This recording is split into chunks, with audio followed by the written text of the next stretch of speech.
por aqui, chegando com mais um vídeo olímpico no canal, dessa vez com o restinho do rescaldo da fase de grupos da seleção brasileira, né? O Brasil que passou em terceiro lugar do grupo C, depois de ser derrotado por Espanha e Japão, mas vencemos a Nigéria na estreia e com saldo de gols a gente acabou conseguindo essa classificação, e também um pouco do pré-jogo contra a França. A seleção brasileira enfrenta as francesas neste sábado, às 16 horas de Brasília, pelas quartas de final da Olimpíada, e também, no finalzinho, alguns pitaquinhos dos outros duelos de quartas pra gente poder fechar aí esse dia anterior, né, a esses jogos decisivos. Antes de começar, queria pedir a vocês rapidinho, se ainda não é inscrito no canal, inscreva-se, por favor, deixa o like, o joinha, porque aí o YouTube reconhece que esse conteúdo é um conteúdo importante e passa esse conteúdo para mais pessoas.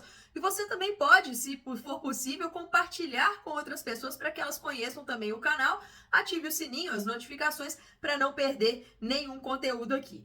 Então, já bora começar, né? A seleção brasileira teve um jogo muito ruim contra a Espanha, uma partida que, além do desempenho, trouxe impactos físicos para a nossa equipe. Perdemos a Antônia lesionada, a nossa zagueira barra lateral acabou tendo uma fratura na fíbula da perna esquerda. Vale lembrar que a Antônia machucou no finalzinho, né? Ali perto dos 90 minutos. E a seleção brasileira já tinha feito todas as substituições. A opção da comissão técnica foi por manter a Antônia nos gramados, mas ela claramente não tinha nenhuma condição de continuar na partida, estava mancando, pulando ali com muita força mesmo, muita garra para tentar terminar o jogo. Acabou não sendo possível, né? Ela sai antes de terminar o tempo de jogo e o Brasil fechou aquela partida com 9 jogadoras, visto que a Marta já havia sido expulsa na primeira etapa. Então, além do impacto da saída da Antônia, o Brasil não terá Marta para o jogo contra a França. E aí o que acontece?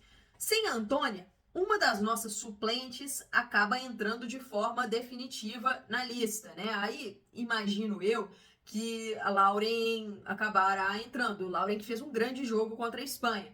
Em relação a Marta, o Brasil perde uma jogadora. 18 atletas podem ser relacionadas para o jogo. Como a Marta está suspensa, o Brasil só poderá relacionar para a partida contra a França 16 atletas. O Arthur Elias, em entrevista coletiva, já afirmou que Rafael estará de volta para a relação, né? Uma das capitãs da seleção brasileira acabou ficando de fora do confronto contra a Espanha, né? O comunicado da seleção brasileira foi que a Rafa estava com um problema físico, então ela volta, segundo o treinador Arthur Elias, para esse confronto de quartas de final. E aí, no jogo contra a Espanha, algo que me chamou muita atenção foi a falta de leitura de jogo da seleção brasileira.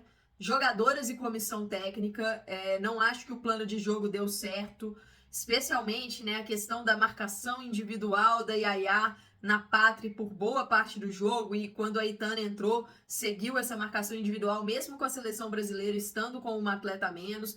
A Espanha entendeu facilmente esse jogo e o Brasil acabou cedendo muitos espaços. Vi uma declaração da Tamires no pós-jogo, e a declaração da Tamires revela que o plano de jogo era marcar em linhas mais baixas mesmo, e esperando a Espanha decidir o que fazer. Uma abordagem menos agressiva. Eu achei isso muito errado, porque você dá a bola para a Espanha e marcar com pouca agressividade, a melhor seleção do mundo, que tem ótimas passadoras, que tem ótimas jogadoras de movimentação e infiltração, e principalmente com o fato da Yaya estar nessa marcação individual e os espaços terem surgido, achei um erro da seleção brasileira essa estratégia. E aí, até puxando a fala do Arthur Elias, né, depois na zona mista, vi essas declarações nas vibradoras, a declaração da Tamires eu vi numa matéria da Cynthia Barley, a declaração do Arthur Elias revelando que gostou do plano de jogo, que gostou da execução que a equipe teve. Então isso me chamou um pouco a atenção, porque, pelo menos para mim, ficou nítido que não deu certo. Que não deu certo, que o Brasil sofreu em demasia. Se não fosse a Lorena, se não fosse Tarciane, se não fosse Lauren, que salvaram diversas bolas ali, o Brasil teria tomado mais gols. E aí poderia ter corrido um risco maior da desclassificação, visto que passamos por termos tido um saldo melhor que a Austrália. Então, essa questão da autocrítica é algo que tem pegado, não é de hoje, de alguns anos no Brasil. Sinto que quando fazemos alguns jogos muito ruins, falta um pouco de leitura. Fala, olha, hoje não deu certo. Hoje o nosso plano não foi bom, hoje a nossa atuação não foi boa, mas a gente sabe o que deu de errado, vamos buscar corrigir para a sequência. Eu acho que falta um pouco disso na seleção brasileira. E aí, já puxando para esse duelo contra a França, o Arthur também, na entrevista coletiva, chegou a mencionar que a estratégia contra os franceses será uma estratégia diferente, que contra a Espanha a estratégia adotada foi jogar no contra-ataque, contra a França a seleção terá diferentes formas, né, de atacar as francesas. Então a gente vai ter que aguardar mesmo a bola rolar para ver qual será a estratégia do Brasil, qual será o esquema tático, já que nessa Olimpíada o Arthur já jogou com uma linha de 4, já jogou com uma linha de 3/5 atrás, e não teremos Marta, né? É um desfalque muito pesado, levando em consideração que vinha sendo, pelo menos até começar o jogo contra a Espanha, a nossa melhor jogadora de linha, na minha visão, em termos de rendimento. A Marta faz um bons Jogos Olímpicos. Então a gente vai ter que ver, porque é uma fragilidade da seleção brasileira a questão da criatividade. O Brasil está criando muito pouco. Segundo dados do iScout, a seleção brasileira teve 17 oportunidades claras de gol durante a primeira fase, durante os 3 jogos somados da primeira fase. Um número baixo, visto que o Brasil, segundo o mesmo iScout, cedeu 32 oportunidades para as adversárias. Então o Brasil teve 17 oportunidades e fez apenas 2 gols. Estamos criando pouco. O nosso aproveitamento, até antes do jogo da Espanha, estava até legal, porque poucas chances criadas, a gente conseguiu marcar um gol em cada jogo. Mas para a sequência da competição, para a França, e se passarmos a França para uma semi, para uma disputa de medalha, vai ter que melhorar. Ofensivamente, a gente precisa produzir mais. E aí aqui entra também a questão coletiva. O nosso time está muito desconectado. Falta entrosamento, falta química entre as jogadoras. Os setores estão muito distantes. E isso é algo prejudicial na fase defensiva, porque você acaba deixando espaços entre linhas, né, nas costas da sua zaga, e na fase ofensiva, porque aí uma jogadora pega a bola, a outra está muito distante, acaba tendo que forçar e a gente erra muitos passes. Nesses Jogos Olímpicos estamos errando muitos passes. E é um fator que necessita correção, porque se você erra muitos passes, primeiro, você não consegue construir, você tem dificuldade de progredir no campo, você acaba conseguindo progredir muito mais em ligação direta ou em algum contra-ataque eventual. E se você força muito o passe, você acaba cometendo alguns erros, facilitando a retomada de posse do seu adversário, que pega o seu sistema defensivo desguarnecido. Então, são questões que percebi durante a fase de grupos do Brasil. Acho que precisamos melhorar, precisamos corrigir para esse confronto contra a França. E aí agora, entrando no confronto contra a França, colocando aí na tela também a questão dos campinhos, né? Seleção brasileira, a gente não sabe se iremos com uma linha de 4, se iremos com um esquema com 3 defensoras. A Angelina está na lista de suplência. Será que alguma jogadora das 18 vai acabar tendo algum problema físico e a Angelina vai entrar? Porque sem a Marta, eu acho que termos um meio-campo um pouco mais preenchido, um pouco mais robusto e talvez liberar a Duda Sampaio, avançar a Duda Sampaio para termos a Duda mais próxima das atacantes, pode ser algo interessante. E a Angelina, eu sigo falando, né? Eu acho que foi um erro não levá-la dentro das 18. Então vamos ver, vamos aguardar, isso a gente só vai saber antes da partida. E aqui a questão da França de Hervé Renard. É uma equipe que está oscilando muito nos Jogos Olímpicos. Eu acho que é um confronto possível para a seleção brasileira. A França é favorita para esse confronto, é uma equipe melhor, é uma equipe que coletivamente está em um estágio diferente do que a seleção brasileira para esse confronto, mas é uma França que tem feito alguns recortes positivos e aí cai muito de ritmo. Contra a Colômbia foi um primeiro tempo espetacular, 3-0. No segundo tempo, baixa de concentração, quase levou um empate. Contra o Canadá, conseguiu um gol na primeira etapa, continuou oscilando no segundo tempo, o Canadá foi para cima e a França não conseguiu controlar muito a partida, não conseguiu ampliar a vantagem, levou o empate e levou a virada nos minutos finais. Contra a Nova Zelândia, mais um jogo decepcionante, um jogo que a França conseguiu vencer, ficou em primeiro lugar, mas não foi aquela vitória que a gente estava imaginando, uma vitória tranquila, foi uma vitória por 2-1, levando um empate. Então é uma equipe que tem um atacante espetacular, que é a Catotô, que faz um grande Jogos Olímpicos, já são 5 gols dela, mas as outras jogadoras têm oscilado muito. Então, o Brasil pode sim eliminar a França, mas para isso vai precisar de uma partida beirando a perfeição, porque as francesas hoje têm atletas que individualmente estão em momentos melhores para serem decisivas no confronto. E aí o Hervé Renard tem escalado o time realmente com uma linha de 4, são 3 jogadoras no meio. A Toletti tem ficado um pouquinho mais, né? Eu acredito que ela vai ser a primeira volante contra o Brasil com a Gueye-Aurore. E aí, Kenza Dali, ele pode colocar uma outra jogadora ali, como por exemplo, uma das suas laterais esquerdas, a Sakina Kachaoui ou a Selma Baixa, já foram testadas ali no meio campo. Mas a minha aposta aqui vai ser a Kenza Dali, porque segundo uma informação do jornal L'Equipe da França, a Sakina Kachaoui e a Selma Baixa estão com problemas físicos, então acabaram nem treinando, são dúvidas para a partida, acho difícil as duas ficarem de fora, mas são duas das melhores laterais esquerdas do mundo, então talvez uma delas acabe no banco, talvez uma delas nem vá para a partida. A Wendy Renard, que ficou de fora do confronto contra a Nova Zelândia, ela teve uma lesão muscular contra o Canadá, segundo l'Equipe, está liberada para enfrentar o Brasil. Então a zaga aqui da França deve ser de Almeida, Mboque Bati, Renard e uma das laterais, ou Kachaoui ou Selma Baixa, caso elas estejam bem. Se a Renard não jogar, aí entra a Maëlle Lacrar e a Mboque mudaria de lado, né? Lacrar na direita e Mboque na esquerda.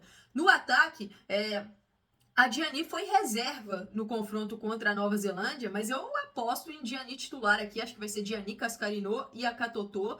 É um trio de ataque de muito respeito, jogadoras de ponta, de muita velocidade e imposição, especialmente a Diani, a Cascarino, uma jogadora que é muito arisca no drible. E a Katotô é a mestra da área, imã de gols, se posiciona muito bem, tem feito gols de qualquer forma, é rebote, é gol de cabeça, ela participando da construção da jogada. Então é uma atleta que a seleção brasileira vai ter que ter muita atenção. E outra, Gueye-Aurore no meio campo, uma meio-campista fenomenal, que é muito forte em infiltrações, em chegadas na área. E se a seleção brasileira der espaço para Gueye-Aurore ou construir ou infiltrar na área, a gente vai sofrer muito. Então, além disso, jogadas de bola aérea ofensiva, que a gente já sabe que a França é muito forte. Pontos fracos. França, além dessas oscilações durante as partidas, tem um problema crônico de bola aérea defensiva. A goleira Pauline Perromanhan não é confiável nesse fundamento, a sua reserva Picot também não é confiável nesse fundamento. Cruzamento, pode ser pelo alto, pode ser por baixo também. A França tem dificuldade em cruzamentos por baixo e transições. É uma equipe que segue sofrendo com as transições defensivas contra golpes. Quando perde a bola no campo de ataque, os lados do campo acabam muito expostos. E a gente sabe que contra-ataque, que transição é um ponto forte da seleção brasileira. Nós temos boas jogadoras para puxar esses lances. Então, precisamos ser efetivos, ser eficientes. Porque contra a Espanha, nós tivemos alguns contra-ataques importantíssimos. Mas ou pecamos na definição, ou pecamos na tomada de decisão. Seguramos muito a bola, não passamos com velocidade, então a gente precisa ser mais eficaz nesse tipo de jogada agora contra a França. E vale lembrar, torneio de Jogos Olímpicos, chegou a fase de quartas de final, prorrogação e pênaltis, caso necessário. Então o desgaste físico pode ser pesado. O fato de jogarmos no horário de 16 horas significa que o Brasil vai estar jogando mais tarde. Então não vai ser aquele calor todo que foi no jogo contra a Espanha. Ao menos isso, ao menos esse alívio aí pra gente. Então, pessoal, agora vamos falar um pouco dessas quartas de final, as outras quartas de final, e só deixar claro para vocês, amanhã aqui no canal vai sair também um vídeo rapidinho com as chaves da partida para esse confronto contra a França. Eu vou falar um pouquinho de pontos chaves e importantes para esse jogo. Então, bora falar sobre as outras quartas de final. No horário de 10 horas de Brasília, 10 da manhã, Estados Unidos e Japão vão se enfrentar. É um jogo que, para mim, as estadunidenses são favoritas, porém, não são muito favoritas, porque a seleção japonesa é muito perigosa. Eu acho que o Japão fez uma boa fase de grupos, né? Talvez ali a vitória contra o Brasil, por ter sido nos acréscimos, talvez não tenha deixado a impressão tão positiva assim do Japão, mas acho que o Japão fez uma fase de grupos positiva. O grande problema do Japão, para mim, tem sido a falta de eficiência no ataque, que se mostrou muito boa na Copa do Mundo, mas a equipe não conseguiu manter agora. E é algo até crônico do Japão, essa dificuldade de aproveitar o volume. Então, acho que para o Japão aqui, um sucesso passa muito por conseguir concretizar as suas oportunidades e vai ter muita dificuldade com o ataque dos Estados Unidos, que tá voando. Trinity Rodman, Mal Swenson e Sophia Smith estão fazendo uma grande Olimpíada. E as estadunidenses, acho que destaco aqui também, Emily Fox e Naomi Girma, que estão muito bem na defesa. A Emma Hayes deu uma declaração falando que vai continuar repetindo o seu 11. Ela sabe, segundo ela, que na última Copa do Mundo as equipes que tiveram mais sucesso foram aquelas que mudaram menos as escalações, então ela tá focando nisso, pouco tempo de trabalho, e ela precisa aumentar a química da sua equipe, melhorar a questão da criatividade, e isso só vem consequência, segundo ela. Então ela vai manter o seu 11. A Tierna Davidson e a Jaden Shaw seguem como dúvidas físicas, e isso só deve ser decidido ali na beira do jogo, e a Sam Coffey está suspensa com cartão amarelo. Então aí será uma mudança forçada da Reis. Nosso próximo jogo aqui será a partida entre Espanha e Colômbia, meio-dia no horário de Brasília. E esse é um jogo que, para mim, as espanholas são bem favoritas. A Colômbia terá de volta a Mayra Ramírez, então é um grandíssimo reforço, a sua melhor jogadora, na minha visão. E é uma atleta que está muito acostumada com essa linha de defesa espanhola, porque jogou muitos anos no Levante. Então a Mayra sabe ali os caminhos. Mas a Colômbia é uma equipe que defensivamente tem mostrado muitas fragilidades. Principalmente ali na proteção do meio-campo, e eu acho que a Espanha pode sim encontrar caminhos. A Espanha faz uma boa Olimpíada, mas ainda longe do que ela pode jogar. E é uma equipe que tem tido um bom volume, mas a taxa de conversão da Espanha está baixa. A Espanha precisa ser mais eficiente para vencer os seus jogos com mais tranquilidade. E agora vai enfrentar um mata-mata, né? O mata olímpico. Algo que a Espanha ainda não teve experiência na sua história. Vamos ver como é que as espanholas vão lidar com essa pressão e lidar com essa questão de terem dificuldade de converter as suas chances. A goleira Catacol teve um problema no nariz, né, no jogo contra o Brasil ali, não vi se foi uma fratura, mas ela teve um problema. É dúvida, talvez tenhamos Misa Rodrigues na meta espanhola. O nosso último jogo aqui para falar será o confronto entre Canadá e Alemanha, jogo que acontecerá às 14 horas de Brasília. Aqui, para mim, um jogo totalmente aberto. As canadenses mostrando muita resiliência, fortaleza mental para conseguirem essa classificação. Vale lembrar que o Canadá fez 100% dos seus pontos, né? Foram 9 pontos conquistados, porém o Canadá perdeu 6 pontos por causa do escândalo dos drones, então terminou com apenas 3, mas pelo saldo de gols finalizou a fase de grupos em segundo do grupo A e vai pegar a Alemanha. A Alemanha fez uma primeira fase, assim, um pouco oscilante, um ataque que se mostrou positivo, se mostrou poderoso, Clara Bull jogando muito bem, Lea Schuller conseguindo marcar, a Julie Brandt foi muito bem na primeira partida, mas é um time desequilibrado. Defensivamente, a Alemanha sofre bastante, deixa muitos espaços. Esse esquema 4-2-4 aí que o Horst Hrubesch está adotando é um esquema que tem muito punch ofensivo, mas a transição, os espaços entre linhas e especialmente pelos lados do campo preocupam. E a gente sabe que o Canadá é uma equipe que é muito forte pelos lados do campo e que no entrelinhas tem algumas jogadoras que conseguem espaços ali, conseguem gerar espaços. Tô muito curiosa para esse jogo, porque eu realmente acho que é 50-50 aqui. A Alemanha tem muito poderio ofensivo e pode furar a defesa canadense, mas o Canadá tá fechado. As jogadoras, assim, levaram pro pessoal mesmo, é aquele meme do Michael Jordan, né? And I took it personally. Elas levaram pro pessoal essa história do drone e vamos ver o que vai acontecer se o Canadá vai brigar por mais uma medalha olímpica na sua história. Bom, pessoal, é isso. Eu vou ficando por aqui e faço um convite para vocês. Nesse próximo sábado, logo depois do jogo entre Brasil e França, ali mais ou menos 6h30, né, de Brasília, ou depois de eventuais penalidades, teremos o pós-rodada lá no YouTube do Planeta Futebol Feminino. Eu estarei com Eduardo Costa e Bárbara Nunes para poder falar muito sobre o jogão entre França e Brasil e, lógico, sobre as outras quartas de final. Sigam e acompanhem o canal Amanda Viana e amanhã tem videozinho de chaves da partida por aqui. Fico por aqui. Valeu!